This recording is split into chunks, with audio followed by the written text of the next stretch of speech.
Durante casi 300 años gobernaron el imperio terrestre más grande de la historia. El doble de grande que el imperio romano de César. Más duradero que el de Napoleón. Tan impactante para el mundo como el de Alejandro Magno. Son los mongoles. La furia que se desata como una tormenta desde las estepas.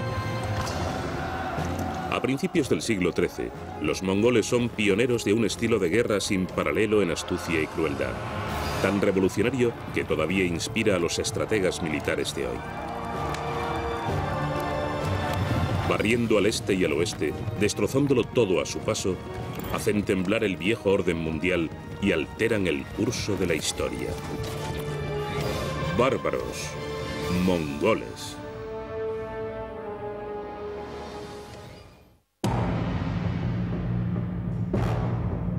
A finales del siglo XII, con Europa sumida en la Edad Oscura, hay dos culturas que fijan el nivel de la civilización humana. Los estados islámicos de Persia y Asia Central, y más lejos, hacia el este, un trío de reinos fabulosos en China. Entre ellos se extienden vastas e inhóspitas llanuras, las estepas euroasiáticas. Aunque las estepas son imponentes, no están vacías. Hay tribus nómadas, los tártaros, los mongoles y otras, que sobreviven como pueden. Mongolia es uno de los lugares más fríos del mundo, con temperaturas de 35 grados bajo cero. La mayor parte del año hay que luchar contra la naturaleza. Es una vida sin margen de seguridad. En 1175, los tártaros reavivan un viejo conflicto con los mongoles. Las dos tribus, tan parecidas en estilo de vida y creencias, están amargamente enfrentadas por antiguas rivalidades, un ciclo interminable de alianzas, traiciones y venganzas. Atrapados en sus propias luchas, ignoran a su enemigo común, los ricos y poderosos Qin del norte de China. La política de la dinastía Qin con Mongolia era la de divide y vencerás. Los Qin usaban a los tártaros para atacar a otros grupos y tribus nómadas que se habían hecho demasiado fuertes o amenazantes.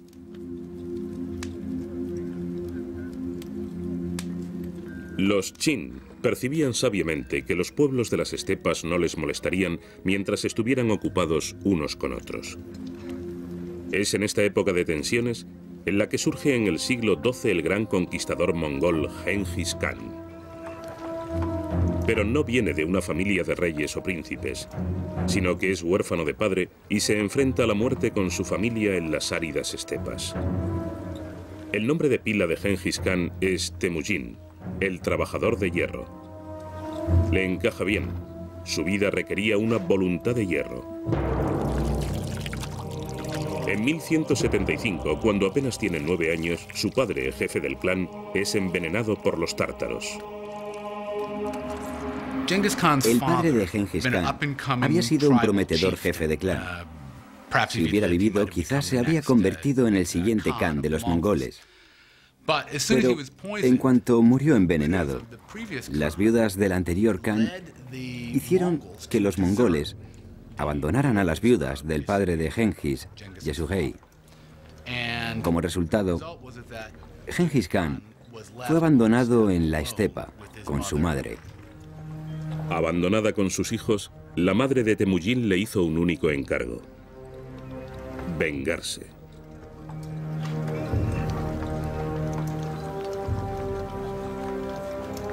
Creció, nos imaginamos, con un fuerte instinto de venganza.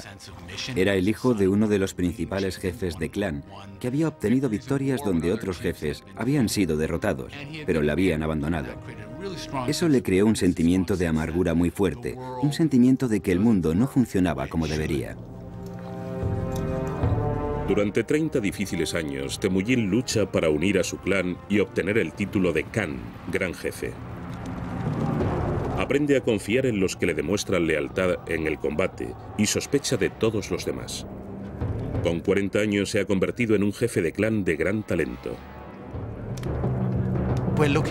Se trata de un hombre como Alejandro, como Hitler, con un carisma inmenso que hace que la gente le siga por la fuerza de su personalidad. Una vez unificada su tribu, en 1196, Temujin se dedica a su segunda tarea: vengarse de los tártaros. Su táctica era enteramente a caballo e incorporaba todas las técnicas que se puedan suponer. Por ejemplo, técnicas aprendidas de la caza que empleaba como táctica en la batalla.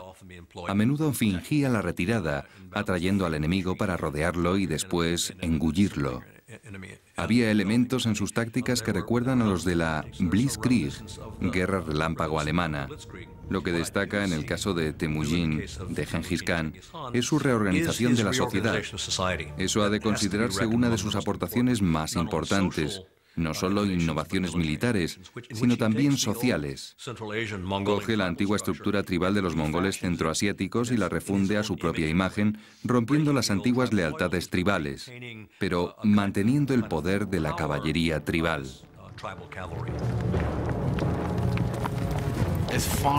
Se puede afirmar que prácticamente en todas las batallas que lucharon, los mongoles eran sustancialmente inferiores en número a sus enemigos, pero eran mucho más móviles porque tenían muchos caballos y eran capaces de operar en pequeños equipos tácticos con unos pocos ataques. Por eso lo primero que pensabas cuando peleabas contra los mongoles era que parecía que estaban en todas partes. A menudo se acercaban en una única hilera y de repente se dispersaban y reaparecían rodeándote por todas partes. Era realmente molesto. La combinación mongola de equitación magistral y estrategia táctica sobrecogía a sus enemigos. En menos de 2 años, los tártaros son prácticamente borrados de la faz de la tierra. Solo queda su nombre. Y son los primeros de muchos, porque Temujin ha diseñado para su ejército la caballería ligera más brillante que ha conocido el mundo. Y se venga de los tártaros, del pueblo que les había causado tantos infortunios a su familia y a sus familiares. Y cuando finalmente los derrota, cuenta la leyenda que hizo que ejecutaran a todos los que fueran más altos que el eje de un carromato. Así que aniquila a esta tribu. El ambicioso jefe es un hombre religioso. Venera la jerarquía natural que contempla a su alrededor. La tierra es sagrada. Los ríos son sagrados. Pero encima de todo está el cielo, el protector de los nómadas. Para Temujin, los asuntos humanos deben reflejar esa jerarquía, y un hombre debe estar por encima de todos los demás. A Temujin no le cabe duda que el destino le ha elegido a él como jefe. Creía que pertenecía a un linaje celestial con un destino. ¿Por qué? Porque cuando se consigue la victoria en la batalla, es porque así lo decide el cielo, Dios, el Mokatenga, el cielo o Dios eterno, del que Gengis Khan creía que dependía todo. Las victorias en la batalla y todos los éxitos y fracasos del mundo. En 1206, un consejo de jefes de tribus de la estepa aclama a Temujin como jefe universal, o Gengis Khan. Ahora se dispone a conquistar el resto del mundo y a labrar su reputación como el más sangriento de todos los bárbaros.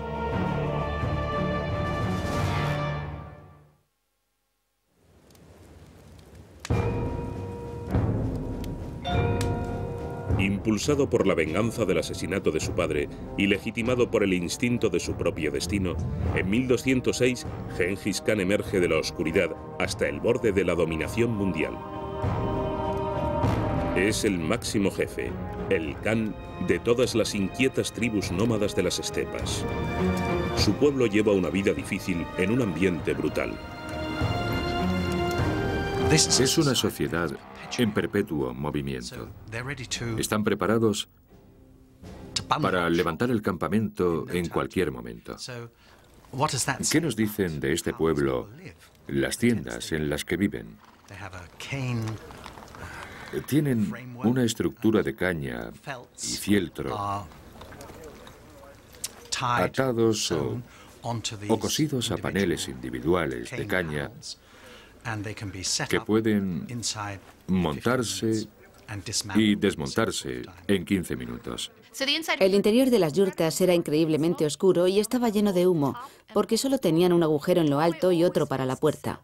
Y la puerta siempre se orientaba al sur, porque los mongoles tenían la superstición de que las buenas noticias llegaban del sur.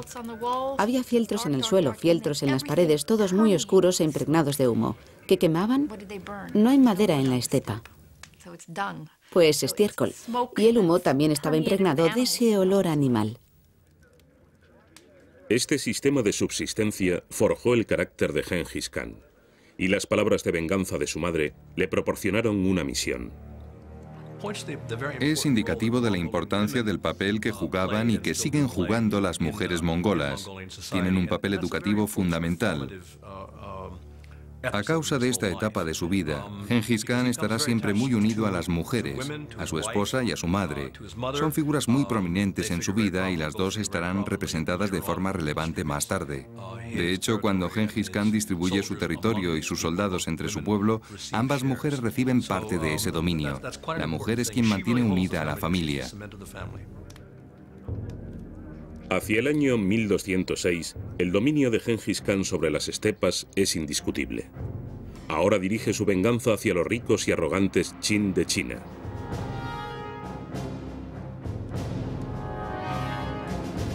En 1211, los mongoles se disponen a invadir China. La enorme y antigua nación les considera sucios advenedizos que a veces arman un poco de jaleo. Los chinos no tienen ni idea de a lo que se van a enfrentar. En el sur de China, la dinastía Sun, los chinos del sur del país, a menudo consideraron a los mongoles como posibles aliados y desarrollaron una imagen muy interesante de ellos. Creían que los mongoles eran un pueblo bárbaro, cruel y salvaje, pero a la vez incorruptible y sin malear. En unas pocas horas, las tropas mongolas aniquilan un ejército chino mucho más grande. Los nómadas aprenden rápido. Copian las técnicas chinas de asedio para abrir brechas en sus murallas. Se convierten en la personificación del terror. Entonces empiezan a tocar los tambores que llevan 4 hombres con cuerdas. El simple sonido de los tambores hace que la gente enloquezca de miedo. Traían consigo a los prisioneros de la anterior ciudad conquistada y los echaban al foso para poder caminar sobre los cadáveres hasta el pie de la muralla. Y luego mataban a todos los seres vivientes, hasta los perros y los gatos. En 1215 arrasan la capital del norte de China, Chuntu, la actual Pekín. Pero justo cuando la victoria está al alcance de su mano, les llega la noticia de que se cuecen problemas en la patria mongola.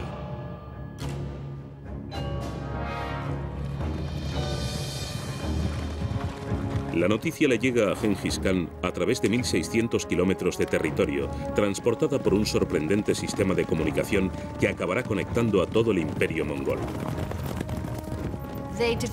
Desarrollaron desde muy pronto un sistema conocido como YAM, que funcionaba como el Pony Express. Se despachaba a 2 mensajeros con insignias especiales alrededor de la cintura que indicaba que eran emisarios oficiales del gobierno.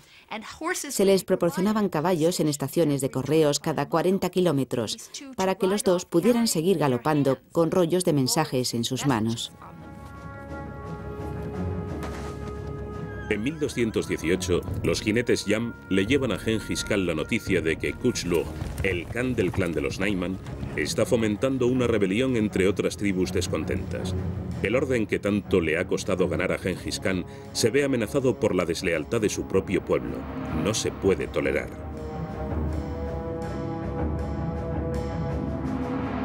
Gengis Khan lanza una cruzada en busca de los rebeldes que le aleja de sus asuntos en China.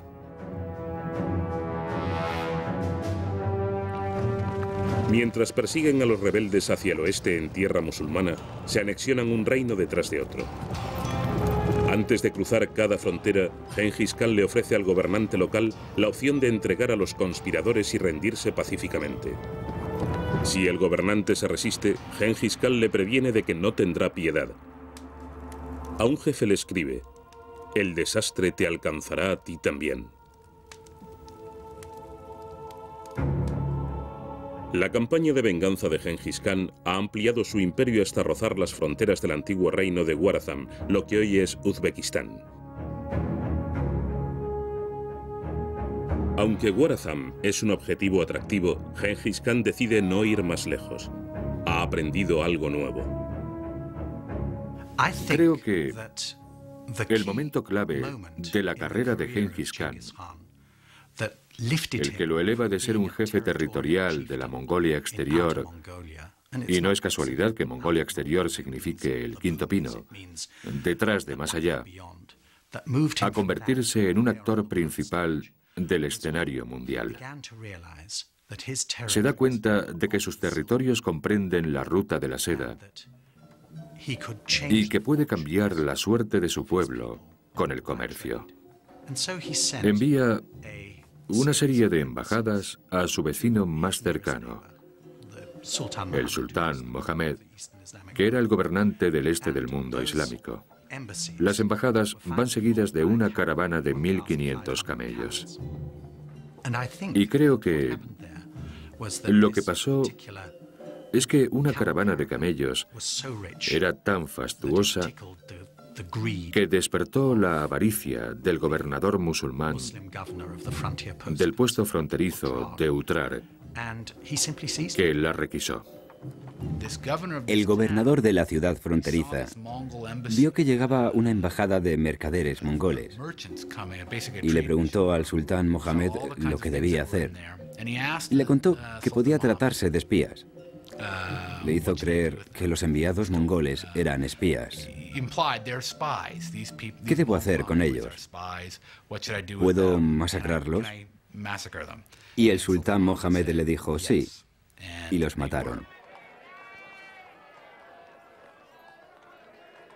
Impasible, Gengis Khan envía un segundo emisario que también es capturado. Le afeitan la barba en la calle como humillación y le envían de vuelta. La caravana de regalos, por supuesto, no es enviada de vuelta. El despacho final de Gengis Khan al sultán Mohammed es simple y lacónico. Has elegido la guerra, le escribe. Y fue ese suceso, por avaricia, por romper las leyes del intercambio de embajadores y de permiso a los mercaderes para cruzar fronteras libremente, lo que causó la catástrofe mongola. Una catástrofe que, según narra una crónica rusa, no dejó ni un ojo abierto que llorara a los muertos. Llegaron, atacaron, saquearon, quemaron, asesinaron y se marcharon. Fue un completo desastre para el mundo civilizado, que había explotado por una pequeña chispa. Mientras sus soldados se preparan para la guerra en 1219, Gengis Khan se muestra despreocupado. Pasará, dice, lo que tenga que pasar, y lo que sea, no lo sabemos nosotros. Solo Dios lo sabe. Llevando a cabo el plan celestial de Dios, el Khan enseñará a sus enemigos una tremenda lección y continuará una conquista que destruirá todo lo que le salga al frente, incluyendo los conocimientos y riquezas de una civilización entera.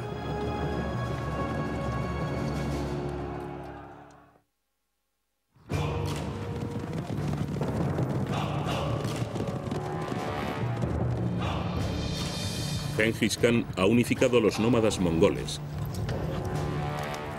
ha sometido a los opulentos chinos y ahora, en 1219, está a punto de abatirse sobre el sultán Mohammed, soberano del imperio Warazam de Asia Central. Gengis Khan es un hombre motivado por la venganza. Inalchuk, el gobernador del sultán, ha humillado flagrantemente a un enviado diplomático mongol, un abuso intolerable. Pero el bastión del sultán, Samarcanda, está defendido por un ejército mucho más grande que el de Gengis Khan. Para igualar la desventaja, el Khan pone en marcha las herramientas que también le han servido en el pasado: la movilidad y la sorpresa. Lo más interesante de esta campaña en especial es que Gengis Khan dividió a su ejército frente a un adversario superior.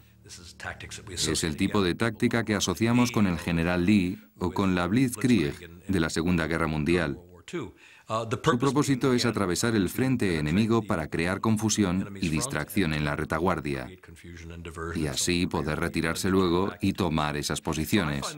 Creo que eso es una parte muy significativa de lo que hace. Gengis Khan asesta su primer golpe en la ciudad fronteriza de Utrar en 1219. Tras un asedio de 5 meses, los mongoles irrumpen a través de las defensas y destrozan todo lo que se encuentran por delante. Su crueldad no tiene límites.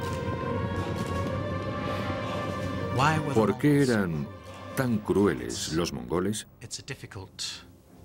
Nadie conoce la verdadera explicación. Pero como hecho, es indiscutible que esa gente no hacía la guerra de la forma habitual. Al gobernador avaricioso Inalchuk le reservan un destino especial. Descubre de primera mano el significado del viejo proverbio mongol: devuelve lo que te dieron. Arrastrado fuera de su refugio en la ciudadela, le sujetan mientras le vierten plata fundida en los ojos y en las orejas.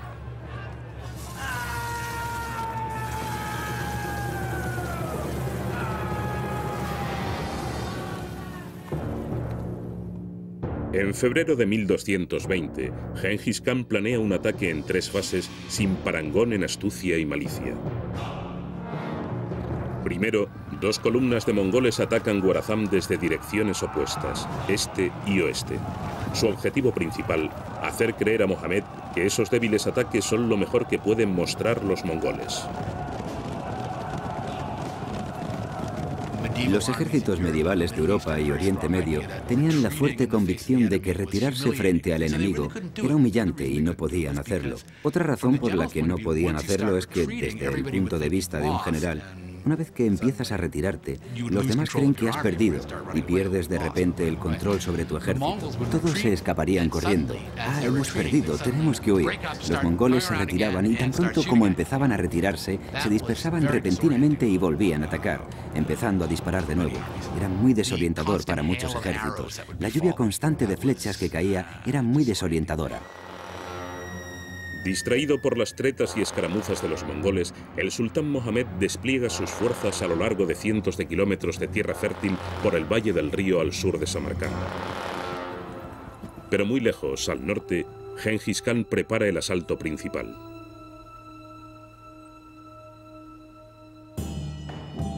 Gengis Khan recluta cuidadosamente como guías a los contrabandistas y bandidos que conocen los pozos de agua secretos y las rutas de camellos del desierto de Kilz-Kum.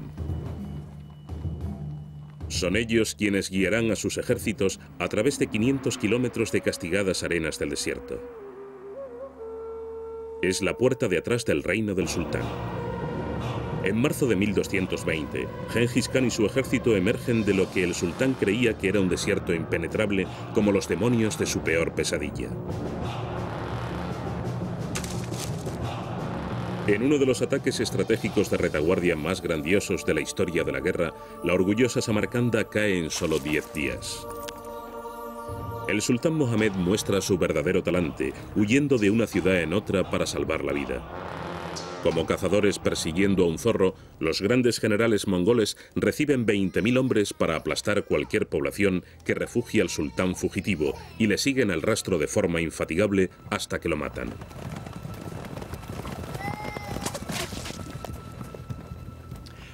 No se trataba solo de vencer a un ejército en el campo de batalla, sino de erradicar la potencia de un país hasta dejarla a cero para que no pueda recuperarse. Por eso sembraban los campos con sal, destruían los pozos, inundaban las ciudades, cortaban los canales, arrancaban los huertos, como si el mañana no existiera. La monstruosa ola de devastación mongola destruye ciudades persas magníficas como Balkh y Herat. A Gengis Khan le daba igual. No les importaba lo más mínimo. Y la destrucción que acometieron en el mundo islámico oriental ha perdurado hasta hoy. Las ruinas de ciudades una vez grandes aún yacen desperdigadas por toda Persia como poblaciones fantasma. Con la anexión de Guarazam, el imperio de Gengis Khan se extiende desde el río Amarillo hasta el mar Caspio. El imperio terrestre más grande en la historia del mundo. El resultado más notable de la conquista mongola es que el Oriente queda abierto a Occidente por primera vez en 1000 años. La Pax Mongólica, una paz mongola, permite que por primera vez la gente pueda viajar con total seguridad desde Roma a Beijing. Nunca había sido posible antes, ni lo volvió a ser hasta el siglo XX. No es poca cosa. Hubo gente de Oriente Medio que viajó por todas partes, incluso hasta el final, hasta China. Un viajero famoso, Ibn Battuta de Marruecos, llegó hasta China, o al menos eso dijo, viajando a través de muchos de los estados sucesores de los mongoles, estados gobernados por los descendientes de Gengis Khan, y ello desarrolló una especie de conocimiento de cada civilización de Eurasia, adquiriendo más conocimiento unas de otras. Irónicamente, la creación de semejante imperio no era el objetivo de Gengis Khan. En su pecho aún ardía la llama de la venganza. Todavía tiene una partida que ganar contra los chinos y decide dedicarse a ello, pero está fuera de su alcance. En 1227, con unos 65 años, Gengis Khan muere camino de China, según la leyenda, a causa de un trágico accidente a caballo. Su cuerpo es escoltado por tropas armadas y doncellas esclavas de vuelta a la estepa, donde se le entierra en secreto. Hay algunas leyendas que cuentan que se escogió a 50 guardias para que lo enterraran, que fueron asesinados por otros 50 guardias, que a su vez fueron asesinados por otros, para que su tumba permaneciera en secreto por varios motivos. Y no se conoce el lugar exacto. Los jefes mongoles eran enterrados en completo secreto. Salían en una procesión con la gente que iba a enterrarles, haciendo sonar los cuernos y tocando los tambores, haciendo tanto ruido como fuera posible. Si la procesión se encontraba con alguien camino del lugar secreto donde se iba a producir el entierro, le asesinaban. El objetivo era que nadie debería saber dónde están enterrados los grandes mongoles. No se ha descubierto nunca ninguna tumba de un jefe mongol. Nunca se han encontrado y no tenemos ni idea de lo que contienen. El imperio de Gengis Khan parece haberse perdido tanto como su túmulo funerario, porque tras su muerte, el estado que había unificado se disgrega, dividido en 4 reinos para sus 4 hijos. Pero el sueño continúa. Se convertirá en pesadilla en manos de otro conquistador mongol. Impulsado por imágenes de gloria, desencadenará un reinado de terror incluso más sangriento y brutal que el de Gengis Khan.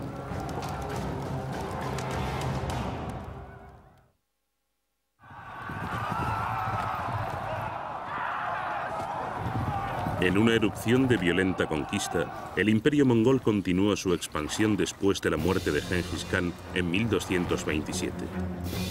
En el oeste, la Horda de Oro descendiente de Gengis Khan gobierna en el sur de Rusia y en Guarazam. En el lejano oriente, el nieto del Khan derrota y unifica los 3 reinos de China.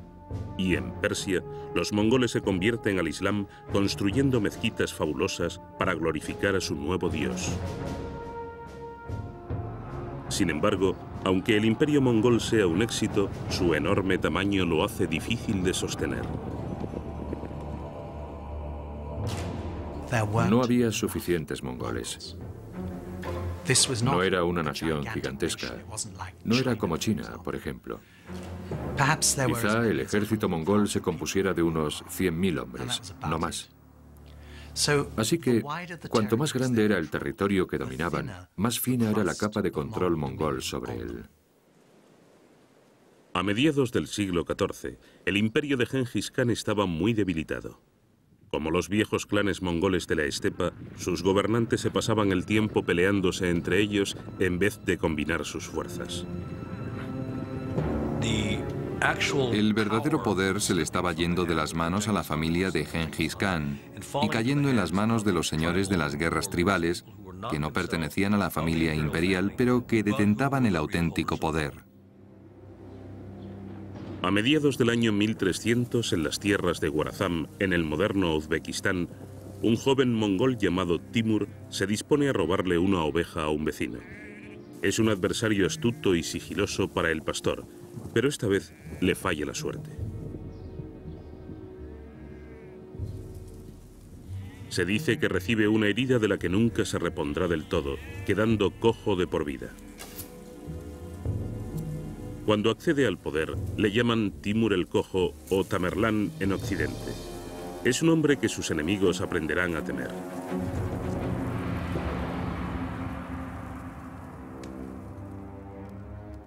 Hacia el año 1360, Timur es un importante emir o jefe, un maestro del ajedrez y un hábil estratega. Aunque es mongol, no puede demostrar descender de Gengis Khan, así que se inventa una elaborada genealogía ligándose al gran jefe.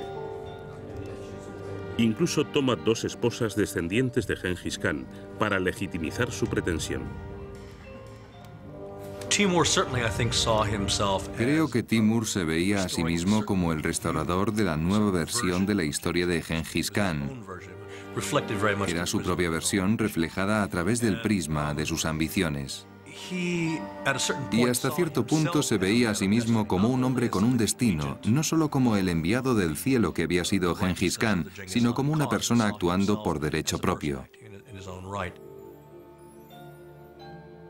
Hacia 1375, el imperio mongol no es el único proyecto de restauración de Timur. Siglo y medio después de que Gengis Khan incendiara Samarcanda, Timur espera hacer de su ciudad adoptiva la joya del mundo. Había nacido en esa zona y siempre estuvo muy apegado a lo que hoy es Uzbekistán como lugar de nacimiento. Y en el transcurso de sus campañas, donde quiera que estuviese, mataba a todos los hombres de la ciudad, pero salvaba de la muerte a los artesanos y los enviaba a Samarcanda. Hay que imaginarse una Samarcanda llena de tradiciones de todo el Islam, pero también de China y de la India. Samarcanda era algo especial. Samarcanda era una ciudad jardín y una de las mayores actividades constructoras de Timur fue la excavación de canales de irrigación que llenaron las afueras de jardines maravillosos. Como Timur era musulmán, también construyó edificios religiosos y empleó gran parte del botín que adquirió al conquistar la India para construir una mezquita absolutamente gigantesca. Uno de los rasgos de Timur parece haber sido su orgullo y su megalomanía. Y eso se puede apreciar en esta mezquita. Es colosal. Tenía un tamaño enorme, con un portal de 15 metros de alto. La impresión que te debía de causar era: soy un pobre y diminuto fiel que tengo que atravesar esta puerta de 15 metros para entrar. La magnificencia de Samarcanda es un testamento al poderío de Timur, pero es también un testamento a su forma brutal de imponer el orden. Fuera de las murallas de Samarcanda, su crueldad y misericordia se hizo legendaria. A partir de 1385, Timur se dedica a saquear sistemáticamente toda Persia oriental, así como ciudades de todo Azerbaiyán, Georgia, Armenia y el Cáucaso. Decenas de miles de personas son asesinadas por el camino. En 1398, Timur sigue los pasos de los griegos conduciendo una audaz expedición a través de las montañas más famosas del mundo, las Hindu Kush. Después arrasa el norte de la India. Pero cuanto más lejos extiende sus dominios, más difícil es controlar a las poblaciones hostiles. Cuando los habitantes de Delhi se rebelan contra sus nuevos amos mongoles, Timur arranca una página del libro del terror de Gengis Khan y escribe un nuevo capítulo, todavía más horrible. Las crónicas que cuentan que cortó la cabeza a sus víctimas y las apiló en enormes montones son demasiado frecuentes como para ser mera retórica. En números pudo haber unos 70.000 u 80.000 muertos. Pero no importaban, porque estamos hablando de armas psicológicas, que es algo que introdujeron los mongoles. Una cosa es ir a la guerra y otra usar el terror como arma de guerra, que es lo que hizo Timur. Timur aprovechó con eficacia el legado de Gengis Khan. Fue más cruel, en el sentido de que sus matanzas eran más brutales y más rápidas, aunque siempre respetando a los artesanos. Cuando dicen que destruyó una ciudad, se trata de una metáfora, que quiere decir que mató a tanta gente como para que fuera un desastre, pero luego se llevaba de cada ciudad que conquistaba a los mejores trabajadores, los mejores artesanos, los mejores ingenieros y los mejores productos. La línea del cielo de cúpulas de la moderna Estambul es testigo de una dinastía que se interpuso en el camino del sueño de Timur con un imperio mongol del tamaño del de Gengis Khan. Los turcos otomanos. En 1402, los territorios en expansión de Timur alcanzaban las inamovibles fronteras del sultán otomano Bayezid. Orgullosos hasta rayar en la arrogancia, ninguno de los dos soberanos toleraba al otro. Timur llega incluso a sugerir que la madre de Bayezid es de nacimiento incierto, queriendo decir que es una puta. Bayezid ya no soportó más. Conduciendo uno de los mejores ejércitos del mundo, el sultán sale de su fortaleza de Ankara para encontrarse con las fuerzas muy inferiores de Timur. Confiado e imponente, sabe poco del genio astuto del mongol Timur.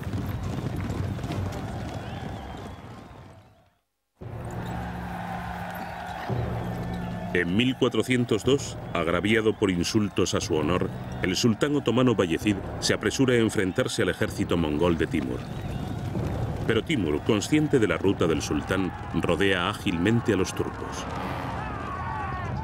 Viajando por rutas desconocidas, coge al sultán por sorpresa y pone sitio al bastión turco, la propia Ankara. Es un giro de los acontecimientos humillante para Bayezid, que se ve obligado a batirse en rápida retirada para defender su ciudad. Cuando por fin llegan sus agotadas tropas, no son rival para el ejército bien descansado de Timur. Y lo que es peor, en el fragor de la batalla, un batallón turco entero deserta y se pasa al bando mongol cuando ven a un príncipe admirado por ellos luchando junto a Timur. Engañado, traicionado y totalmente agotado, el sultán Bayezid rehúsa noblemente abandonar el campo de batalla. Está decidido a luchar hasta el final, pero es capturado y hecho prisionero. La derrota otomana le resulta dulce a Timur, pero es aún más deliciosa para la Europa cristiana. Si se contempla la situación sobre el gran mapa estratégico de Eurasia en esa época, los sultanes otomanos estaban obligados a invadir Constantinopla. Habían penetrado en Europa, la habían rodeado. Estaban listos para empezar el asedio que destruiría la ciudad principal de la cristiandad oriental. Y justo entonces tuvieron mala suerte. Alguien llegó llamando a la puerta de atrás, y ese era Timur.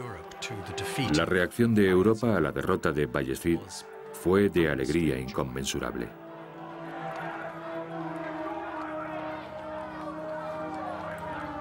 Con la derrota de los otomanos en 1402, el imperio de Timur se acerca al de Gengis Khan en tamaño y pretensiones. Predeciblemente no será bastante para el voraz conquistador. Para asegurar su lugar en la historia, debe hacerlo mejor que su héroe. Y la única forma de conseguirlo es apoderarse de lo que no pudo Gengis Khan: China. Pero al igual que Gengis Khan, Timur enferma misteriosamente y muere camino de China.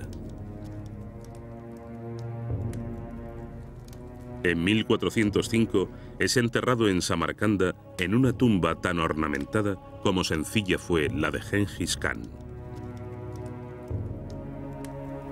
Hay una anécdota curiosa que cuenta que, cuando estaba agonizando, dijo: «No profanéis mi tumba, porque si lo hacéis, os caerá una maldición peor que yo». Y su tumba permaneció completamente sellada hasta el 22 de junio de 1941, cuando unos arqueólogos soviéticos la abrieron y encontraron el esqueleto de un hombre alto con la cadera dañada.